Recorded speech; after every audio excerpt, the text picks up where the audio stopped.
Welcome Giridhar, Sanjeevi. Thank you for doing this. I want to be respectful of your time and harness this rich experience you have on the subject you and me both are very passionate about, corporate governance, particularly in the context of related party transactions. Thanks, Bhupendra. Giri, wanted to get your thoughts on startups, right? We all talk about it. Some of them have become unicorns, and I'm sure it couldn't have been done with a right business model, but equally a right corporate governance model. Yeah.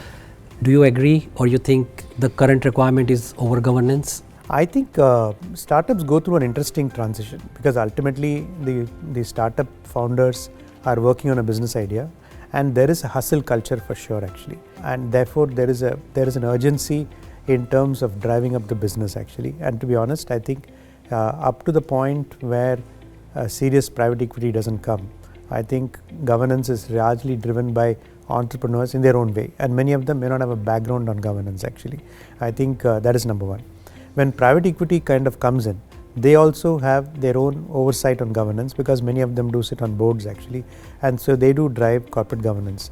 But the biggest transition arises when companies need to transition to becoming a public company, because the mindset shift is very, very critical actually. It's an extremely critical thing because no longer, in a strange way, I would say that while you are unlisted and you have private equity on the board, you have the cover of the private equity who are kind of tolerant in a way in terms of what happens actually. But the moment you become listed, I think you are completely unprotected actually, because you are absolutely out in the open. A very common problem that we have seen with listed companies, that is startup companies which have listed, is a simple thing like predictability of performance. So there have been cases where the information memorandums have talked about a certain level of performance actually, and then post listing there have been shockers in terms of performance where companies have kind of demonstrated significant losses, and we have seen examples where that has happened. There has been significant drop in market capitalization of say 40% in a single week as an example. So hence I think the mindset shift is what we need to worry about, and promoters need to remember that while the hustle culture certainly is important, I think, but equally the governance becomes extremely critical. In fact, on this point, I do want to say is India is kind of transitioning, because when you talk of governance from a Western perspective, we all talk with reference to blue chip corporations, which is all about sophisticated levels of governance actually. Whereas if you take Indian startups who are doing well, who are listed as well, there is a very strong hustle culture actually. The question is that how does the hustle culture ensure governance is probably the biggest challenge actually, and for not just the promoters but the independent directors on the board and everyone else. How do you make sure that the governance is protected while the hustle culture is not destroyed actually? I think that balance is very critical actually. So this balancing act is the key, because you need growth, but growth, to make it sustainable, you need a right governance model, and the right mix would make you go longer and stronger. Exactly. I would agree. Giri, one more interesting fact is almost 60 to 70% of what trades between group companies. Yeah. Right. If I look at BSE and NSE together, mutually exclusive, 6,000 all listed. One data point I was reading, 70% of them is still promoter driven. Yeah. SEBI in the past made amendments that even a promoter exit, partial exit, maximum exit is done, he still would be termed as a related party. Yeah. Right. So the role of promoter and a role of professional management, right? Corporate governance has to, as you earlier said, all the stakeholders has to be part of that corporate governance framework, right? Now, in your experience, because you have dealt with promoters, you have dealt with many other stakeholders, who is the flag bearer of corporate governance?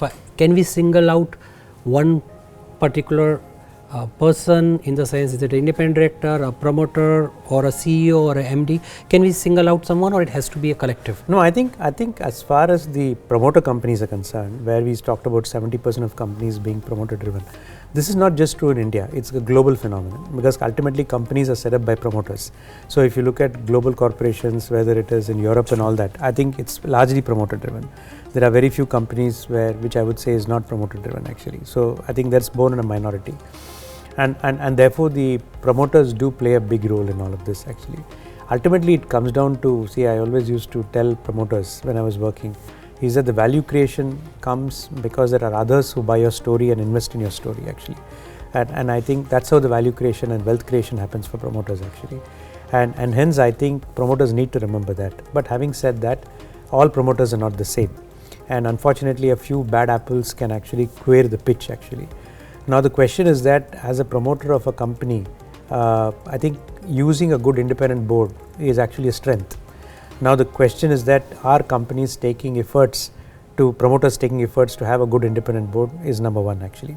Secondly, the inclusion is very critical, which means is the promoter actually listening to the independent director actually, because ultimately I think it is important to listen to the experience that the independent directors bring, which is all oriented towards helping the company actually.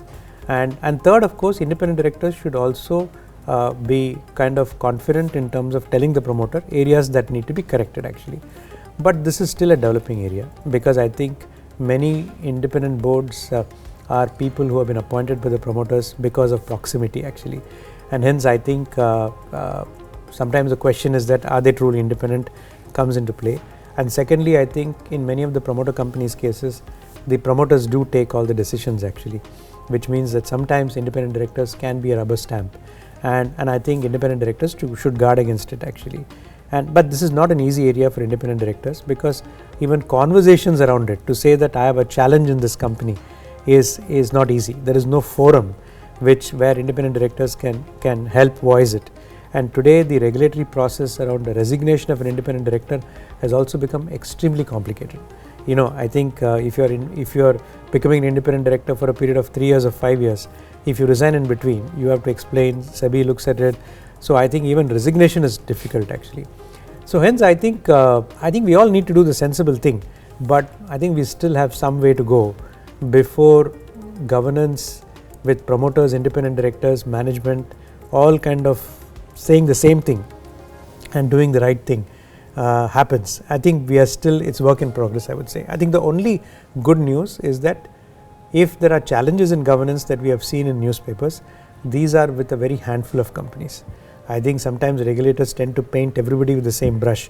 So regulators want to check everything with every single company, irrespective of whether you are a Tata or whether you are a simple promoter actually. And that is where I think the regulators need to probably step back and see how do you refine governance to make it easier to comply, is what I would say. Thank you so much, Giri. This has been so insightful. Thank you. I've learned a lot and look forward for more. Thanks a lot. Thanks a lot.